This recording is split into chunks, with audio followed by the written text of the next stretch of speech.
Thank you, Mr. Chair. I move to offer this amendment so that our subcommittee rules are consistent with the House rules that we just enacted.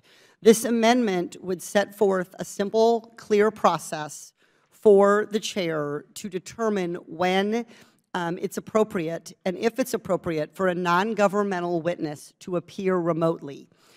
Before I was served in Congress, I was a witness before Congress many times, and it is difficult for people of regular means, people in rural areas, people from tribal communities, to be able to travel here to Washington, often on very short notice and always at their personal expense.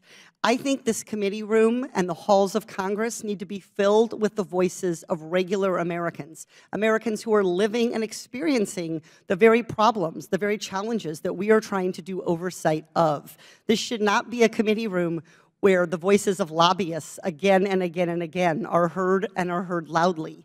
So I think this is an important rule to allow everyday Americans from modest means, from rural areas, from indigenous areas, people with disabilities who can't travel, when the chair determines it's appropriate, to allow them to appear remotely. And again, this is entirely consistent with the Republican rules package that was just enacted. It's simply setting forth a procedure so that the chair, in his discretion, may exercise that authority clearly. Gentlelady yields back. As I've said before, I pledge to follow the House rules. In fact, I'm bound by them to take all the steps necessary to seek permission for a witness to appear remotely. The House rules give permission for witnesses to appear remotely and provide the instructions for this accommodation. So I don't believe my friends on the other side of the aisle have demonstrated why this amendment is necessary. So I urge my colleagues to vote against it. Does any other member seek recognition? Mr. Chairman. Ranking Member Raskins. Thank you kindly. But I would hope that this would be a common sense amendment universally adopted as completely consistent with and following through on the rules of the House itself.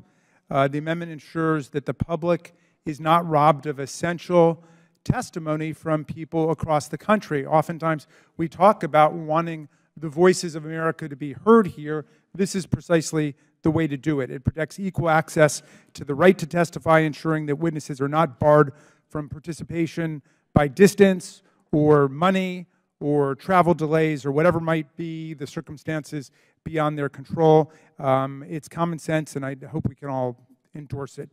I yield back to you, Mr. Chairman. Ms. Norton.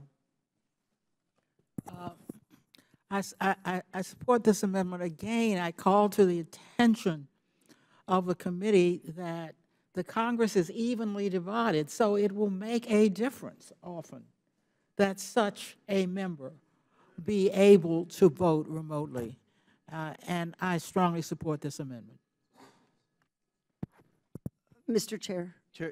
Chair recognizes Ms. Porter. I just want to clarify, the amendment does not permit voting remotely. The amendment at the desk is to allow non-governmental witnesses who would otherwise have to potentially travel to this committee on short notice to be able, in the chair's discretion, to appear remotely. So it does not affect our duties. It's about lifting up the voice of the full swath of the American people. And I will do everything in my ability. If you have a witness that demonstrates they don't have the financial means or whatever to be able to appear in person, then we will work with them any way we can to accommodate.